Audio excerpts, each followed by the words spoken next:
about the career aspect. There's The traveling costs, like how did Stacy get you guys out there?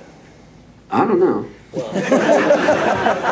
Well, actually, most of the time, Tony was already out there. Rodney and I were in Florida, so we were hoping that the company would make money so we could, fly out.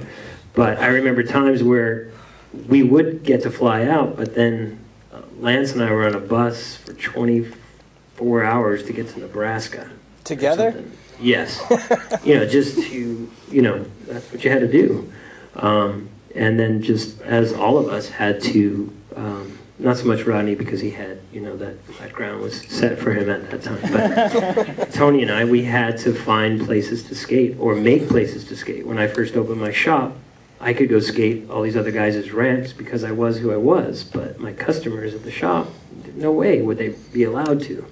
So then speaking of Boy Scouts, I actually contacted the Boy Scouts and used their $15 million liability insurance to rent a lot and just build ramps. And hopefully the city would take note and say, well, maybe we should build a place for these guys.